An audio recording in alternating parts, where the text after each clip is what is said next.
Hello and welcome to Events Dear Boy, the podcast for anyone involved in business events. If you're a conference producer, corporate event organiser or an events agency, then we're here for you. We share the highs and the lows, the best practices, as well as the horror stories. You can expect ideas and inspiration, and maybe some laughs too. And if you're a speaker at these events, then we're here for you too. We talk about how you do it, what makes speakers nervous, and how it feels when it all goes brilliantly or terribly. My name is Catherine McNamara and I'm the marketing lead at the talent agency Pomona Partners and someone who has organised many business events in my working life. And alongside me is Pomona Partners founder and professional speaking veteran Tom Cheesewright. Each episode we're going to be joined by a guest from the business events space, either an organiser or a speaker. We'll ask them to share their experiences, both good and bad, and their tips for other people in their positions. And this week, I'm delighted to say that we're joined by Holly Moore. Holly, welcome to the podcast. Thank you for joining us. Thank you for having me. I'm really excited. Excellent. So we love launching straight in with a really difficult question, which is, can you tell us a little bit about your role? How long have you got? Okay, so I am founder and CEO of Make Events. So Make Events is a corporate events agency. I feel like we're a bit of an OG now because we've been going since 2012. And then also I've founded within Make Events in the last 2 years, Anything is Possible, which is a personal development brand, which is born off my absolute obsession with events and personal development and bringing the two together and kind of, I guess, everything that I've done and learned for clients over the last well over a decade into our own sort of event as well. But when you ask me what I do, I'm sure we'll get into it because like everyone, it's about a million different things.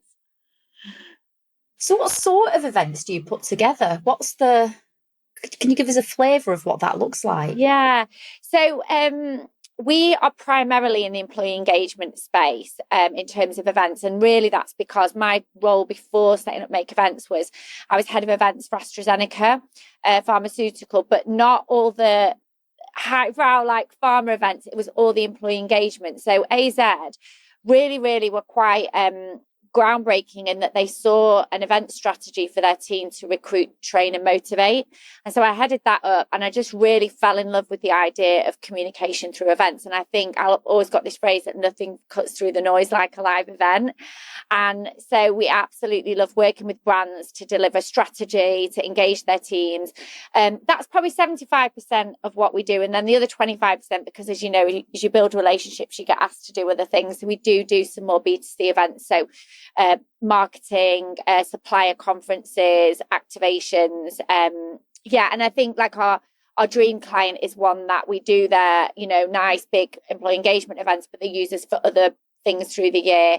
And that might actually just be content, so like video and internal podcast, design work for non-event projects. But in the main, 75% employee engagement events. It's interesting what you said about nothing cuts through like a live event. Do you think that's become more true in recent years? And we're so sort of swamped with digital communication now that the in-person, the real face-to-face thing, I think it's kind of become more powerful.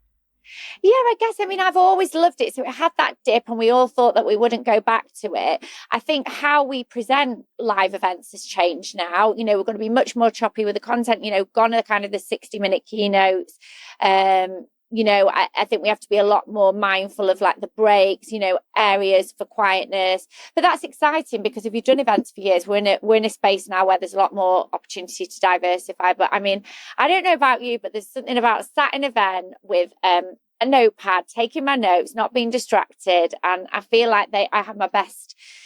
Personally, I love events. And, one thing I always say as well to our clients is, build in follow up because, especially if you're doing an event and then there's a celebration after it, it's easy to forget what's happened in that day. And we'll encourage clients to maybe build in like a half day reflection the next day where you get all your notes and you actually put them into practice. And I think that follow up throughout the year with teams is so important. And I mean, that's okay to do virtually. So, for example, if you're doing employee engagement conference, you might build into the plan a quarterly online event to put all employees together just to reflect on have we actually moved forward on the actions that we set. And I think that's probably something we wouldn't have done pre-COVID. So it's like still that hybrid, but in a different way. It's really interesting. Oh, I think, were we going to say exactly the same thing? James, first. You go first. We just echoed each other because it is really interesting. I love that. I really love that reflection piece. I think that's such an important idea, because so many of these events, you sort of like fill people's brains with stuff for a day, and then they've got no opportunity to actually put it into practice. Now, I was going to say, you're clearly passionate about this and passionate about events. What's your favorite bit? Like, what do you really love? And are there bits that you're very, very happy to delegate now you're a CEO? Happy to delegate everything. Do you know what? I am a bit of a conference geek. So, but not like, I'm not going to be the best at tech and like the show producing and all of that. Like, the team are amazing about that. I absolutely love content. So I love the content strategy piece. So, okay, the CEO is going to speak at the top of the day, but it's what he's saying going to lead on to what the people department are going to say. And then like that whole, like, if we're going to bring in external speakers, and I know we're probably going to talk about this, but we're not just going to take that off the shelf keynote. Like, how can we build it in? So I love content. My favorite things are the content strategy and the magic touches, which I feel like I need to get a new word for that because it sounds so 80s. But what I mean by that is I went to a conference in America right at the start of Make Events, and I heard David Stark speak, and he said about pockets full of wow through every event. And like, we missed the fact that the delegates are sat at a table or a chair for like so many hours. So what's going on there? What do they see? And we got this ethos at Make of like, from the minute they get the invitation, it's like the trailer to a movie. And what's the next thing and the next thing and the next thing? And sometimes it's like the smallest thing that costs nothing. That's the thing that everybody remembers. And, so yeah, I just love the experience. And, I don't do as much creative anymore. I always think I wish I had like one job at Make Events, because I do that really, really well. But instead I do about 10 that I sometimes don't think I do that well. But like, it's the CEO's curse. Yeah, I know. But I love that whole experience. Like, what are they feeling at every single point, and how are we facilitating that? Like, I love that journey. Do you think that is impacted anyway in the fact that you've gone from and had all this in-house experience, and I think you might be the first person I've spoken to that has done an in-house role that has then stepped out and is now doing it. So you clearly understand that internal and that employee engagement piece. Do you think you look at it through a different lens compared to some of your peers? Having been a client, basically. Yeah. Yes, I do. Because I understand the investment and I understand the conversations that happen behind the scenes. So do we do it ourselves? Like, sometimes the team will get frustrated because it's taking, somebody's come with maybe to us, not necessarily for a pitch, but we want to do this event. And then it might be, they're still deciding for 3-4 months. And I'm like, yeah, because they've had this idea, they want to gauge it, but then other priorities will get in the way. So it helps. I think it really, not necessarily the event itself, but I think it helps me get inside the mind of the client and how they're feeling and what's going on back in the office. I think the funny thing is, though, I never worked at an agency before I set up Make Events. Like, what was I thinking? Like, honestly, but that's been a struggle, because pricing initially, I was really guessing. I had to literally, our AV company was like, I'm learning on the job with you. And I do think that has been an Achilles heel in some ways, even now, because I'm the CEO of a business and this is the biggest business I've been a CEO of. And that's why I'll often use consultants, etc., to help. So it's a bit off tangent what I'm saying. So yes, it's been invaluable in terms of the client's mind. But probably a weakness in terms of having been, haven't been at a huge agency to bring that experience in. It's interesting because we're in something of a similar position with Pomona. I founded a talent agency, having never worked in a talent agency. I found it as a talent. And so all my experience of the agency was from the outside as someone working through them, not as someone working inside. And how have you found that? Have you found in a way it's allowed you to do your own thing, or? Yeah, we do things very differently, I think. Yeah. But that doesn't mean we always do things right. Yeah. I think we're probably making mistakes that other people made 20 years ago. Yeah. We're just trying to make them really quickly and learn from them. But we really enjoy a blank piece of paper to work from as well. Yeah. That's really good without having that baggage, perhaps, that others do. And I know what you mean. I think if I was going to have my time again, though, I would have loved to have worked at an agency. But do you know what? I was put off working at an agency because I did get a job at an agency. I don't think they're going anymore. And at that time, so you're going back like 2010, something like that, the expectation, it's changed so much now. Like if you're on site, you're working till 3-4 in the morning, you're back on the desk at 7, you drink with the clients, all of that. And that just didn't feel very me. So that kind of put me off. I mean, you can't regret things, can you? But I think it would have been helpful.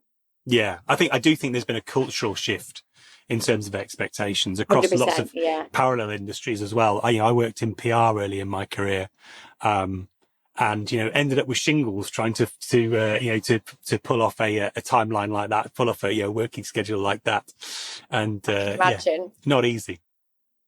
So what are you most proud of? What event stands out as being like, you're like, oh, that was a killer event. I was thinking about this because obviously I was looking at the questions before, and I'm just going to say my standard one I always say is when I work with Kylie Minogue, but I've said that about 5 million times, so we'll do a different one.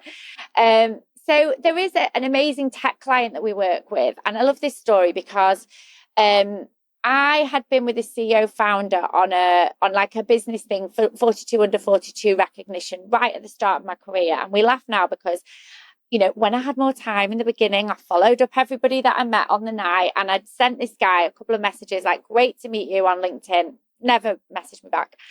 And unbeknownst to me, he'd followed my journey on LinkedIn. And then coming out of COVID, they wanted to do their super all hands that they would always do.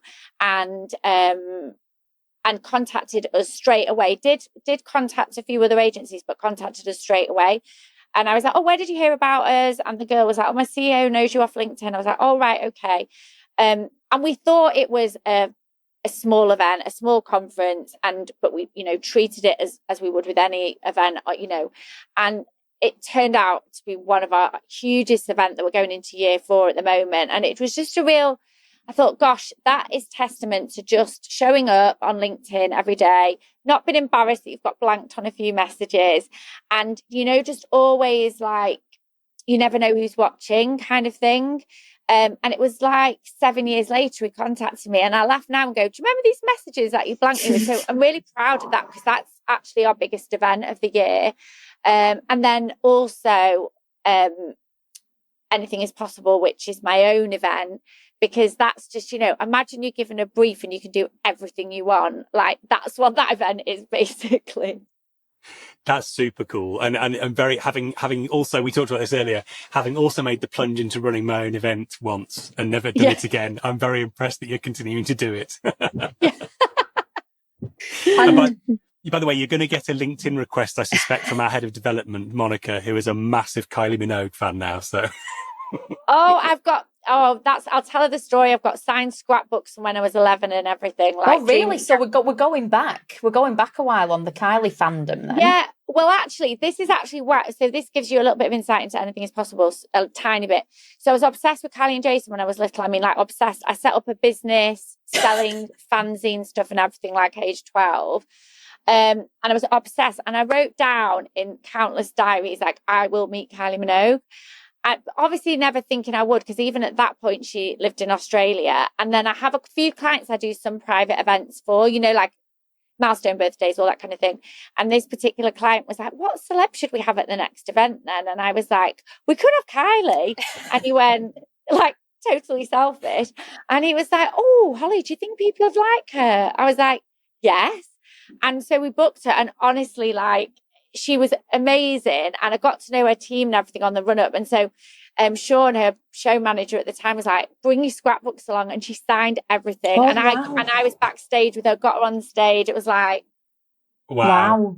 Everything I dreamed of and more. Brilliant. That's a great story. Let's just end the podcast now. But that's a great place to wrap up, Tom. So it falls to me to ask the more difficult question, which is, if that's like event highlights, have you had any event disasters that you and there's one, and this is, and it was for, it's only a small thing, but literally, do you know when you can remember the cringe?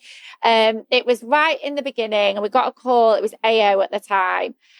We're doing a comedy quiz, and Vernon Kay's hosting it. Could you help with a few bits? And like, obviously at that time, like, I think the biggest celebrity I'd worked with, and no offense to him, but was Steve McDonald off Coronation Street. And I actually knew Vernon via a friend loosely kind of thing. He will probably remember this. And so we went to this quiz and they wanted a buzzer offers for the quiz, literally a buzzer. And so we had a buzzer, clearly thinking that a buzzer would buzz. And when it arrived, it was a prop. So literally you touched it and it lit up and it was it. That was it. Anyway, the client, and I'm still friends with her, like went absolutely nuts. I was literally like, I couldn't be more mortified. Anyway, Tim, who still works for me 12 years later, God bless him, he came up with the idea that you can get at that time a sound on an iPad. So imagine Vernon's doing the quiz. Every time anyone pressed a buzzer, we're like that. and I remember Vernon turned to me and he said, just a little note, always have a plan B. And I was, but honestly, we've had worse things than that, don't get me wrong, but like that's the one that makes me go, a little sick. And Kylie aside, who has been your favourite speaker today? Well, a couple of randomers. I'm going to throw a couple in. So years ago, I think it's Campaign Live now, but it was called Event 360 at the time. Don't you remember that? Do you remember? And I hosted a panel at it last year. Oh, right. That's so I've only been to a couple of them. And I don't know if he's even still on the speaking circuit, but there was a guy called Blair Cunningham. And he was quite polarizing because he'd worked in the tobacco industry. And like some of the stuff he was saying was like, I like smoking, love smoking. You're never going to stop me smoking. And honestly, so it was quite polarizing. I was like, I'm not sure if I put him forward to a client. But he said this amazing thing, which is it's so simple. Your customer's truth is your truth. And what he meant by that was, if you get a complaint or somebody says something about you or you do a customer round of feedback and it's easy to get like your high horse, like, no, we don't do that. He was like, doesn't matter what you think, that's what they think. So that's what they're living in and that's what they're telling people.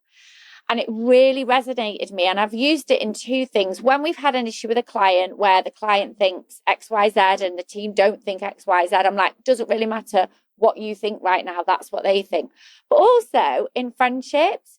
So do you know, like over the years, like I didn't lose any friendships at all when I was in my 30s and I got a bit older and, things change. And it's so easy to get in your own head of like, well, they shouldn't have done that, or that's my fault, their fault, or whatever. And I just thought their truth is their truth. As much as I believe that this is the situation, they believe their situation. And we're never probably going to agree. So there's no point being angry. And it's like one sentence you can hear, don't you think, off a speaker? And it might not even be the message they were trying to convey, but you just take something away. And it's literally, honestly, it stuck with me for like 10 years. I'll need to tag him and send him this. I think it's a really important thing because you're absolutely, he's right, you're right. It doesn't matter what you think the situation is. If that's their perspective and that's their view, that's what you've got to work with. And I've reflected on that, in years with team members. Like, so I'm not going to lie, there's people that have left over the years that probably really don't like me and it hasn't been a particularly good ending. But then on the polar side, there's a lot of people I'm still in touch with. And I reflected back on a couple of girls that left a few years ago and it really, like, they wouldn't be people I'm in touch with at all now. But I actually reflected back recently on my behaviour at the time. And I was like, as I've grown up a bit and learned more about leadership, and I was like, do you know what, actually, I can actually see why I'm trying not to swear, wound them up at that time. Like I can see it now, and I'll never have the opportunity to say sorry, and it wouldn't be right to anyway. I mean, I'm sure they've completely moved on, but I think it just that little sentence has really changed my mind on people having an opinion of you or whatever. Yeah, really interesting. So what tips would you give to speakers at events? And it'd be interesting to know because you speak yourself as well. Yeah. Kind of what tips you give yourself. What's your... I think, and I'm sure Tom will let me know if this, I think having a bit of a niche. So almost like, in the beginning, I'd be like, oh yeah, sure, I'll speak about that. Not even thinking of all the prep that would be involved. So almost like I've got like 3 things that can be tweaked. Obviously, if I'm on a panel or anything like this, anything goes, I'm quite open. So almost like having your niche and your deck that you can tweak, depending on the client and the sector and all of that. I think, again, a live event, a virtual event I went to in lockdown with Rachel Hollis. You can tell I am obsessed with events. Was about having a bit of a warrior. So almost like, who is your superhero when you're, either pitching or speaking or whatever. Like, so I have a little bit of the way I dress to speak is different to the way I would dress normally. So I tend to wear all bright colours, like for our brand colours. I'll always, this sounds very vain, but like things like having my hair done, having a tan, having my nails, because I read somewhere once, like, if you feel your best and you're most confident visually, then you're more confident on stage. So yeah, so you kind of niche what you speak about, feeling your best. And then also, like, if I'm speaking, I really like to run in the morning. I've got a really guilty pleasure of a can of Monster, which I have had a peach one this morning. It's just like my thing I like to have. I don't know why. There it's are so worse bad. vices than a can of Monster. I know, but I go on about fitness and health and all that, and there's me with a big can of white Monster glugging it back. But actually, and just like, I don't know if you're the same, but like, just having like a few snacks so that if I'm hungry, because I can't concentrate when I'm hungry, but I don't want to have like a big meal and feel tired. So I think it's little things like that. If I'm speaking away, been in a hotel the night before, just take away any stress. Don't drive to a venue, get an Uber. Just like knowing yourself and your own trigger points. Obviously, prep and rehearsal, which sometimes when you're running a business, that the times that anything's not quite gone as I wanted it to is because I've not prepped and rehearsed. I mean, it's as easy as that, isn't it? Yeah, absolutely. It's the thing about dress is really interesting. It's not something we've talked about on the podcast before, I don't think. It's about, how important it is to feel comfortable, to feel presentable, to feel like you look like you want to look when you get up there. It is really important.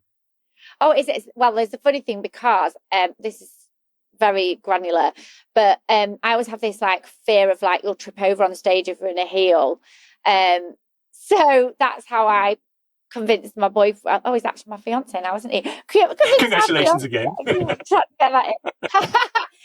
That I definitely needed Valentino shoes to speak in, because they have straps, and then I was never going to fall over. Because actually, I went to see Oprah Winfrey speak in LA. You can find this on YouTube. Wow. And she fell over on stage. As she was talking about, it was so mental. She was talking about not falling in terms like mentally, and fell on the stage, stumbled. It was like she's Oprah Winfrey, right? She recovered it so well. You can, and not that I want to promote that on YouTube, but I think then that set a thing on my head, like, oh my God, if Oprah Winfrey can fall over, I can definitely fall over straight to Valentino. What about you? You said you mentioned you're sort of an OG now, you having been going since 2012. What advice would you give to other event organisers? Like, what are your the big things that have shifted the way you operate? You've already mentioned a couple, but like, what would you share with other event organisers, particularly maybe people coming into the industry? Okay, yeah, I was going to ask you in what capacity. So going into the industry, it's a few years ago, I would have said it's saturated. Everyone wants a job. You've got to stand out. But as you know, like, it's changed a lot since COVID. What would I say to somebody? I think there's so many aspects of events. It's really leaning into what you enjoy. So let's say I was starting again now. Like, I love wellness, fitness, FMCG. So maybe I'd have niched a bit more into those sectors. I think it's understanding what's out there, like not just agency experience, like you can go and work for brands, which wasn't really a thing when I was coming up the ranks, because brands didn't have events as part of their marketing mix and stuff.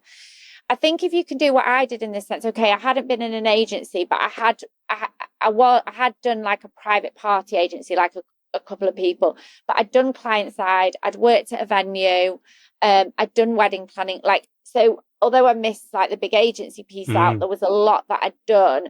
So I would say, as much experience in different areas, but also, I mean, I've done a post on this, like, I know hard work isn't that fashionable at the moment, but just for me, like, do your job, but do extra, like, put your hand up to whatever, because I got into events because I asked to set up the social committee at the venue I was working at. I created my own opportunities always. Do you know what I mean? And I think that's not so much this generation. I just wish, it might come back round, just create opportunities, say yes to these things, see work as fun and enjoyable. Like, it doesn't have to be like 8 hours and then I'm switching off because, I'm looking after myself, because actually if you love what you do, it shouldn't feel like work. I mean, it does sometimes, obviously, but you know what I mean? I think it's really interesting because there is that real, I see both sides of the argument at the moment about how we shouldn't all be expected to be passionate about work. Sometimes it's just a job and you're there to earn money. Yeah, of course. Yeah. But the flip side is, if you really do want to enjoy it at some point, and if you don't want to be stuck in a job in inverted commas your entire life, then you have to work out the way through it, round it to what you really want to do. And that generally involves going over and above in some way. Yeah. And even if you don't want your own business, because it isn't for everyone, because it is, it absolutely consumes you every single hour of the day. You never fully relax, I don't think. And so it's not for everyone, but do you know what? You can still be the best. You can still get to a really good salary within a business. You can, if you're that good, you might be offered equity or, share schemes or bonuses. Like, I just feel like I personally reward on those people that they're entrepreneurial within a business, even though they're not entrepreneurs. And that like yes attitude, and and that's what I would say. Work should be, my dad always says that work should be fun. I agree with your dad. And events should be fun. Definitely. Yeah. And I think that's a really great place to wrap up today's episode. So, Holly, thank you so much for coming on. That's been a breath of fresh air. That's been really fantastic. Really good. And thank you too for listening and watching. We hope you enjoyed this. And if you did, please leave a review, like, subscribe. Most importantly, share the podcast with your colleagues and your peers. And whether they're fellow speakers or event organisers, please, share the love. And we'll be back with another episode soon. Thanks a lot. Bye-bye. Thank you.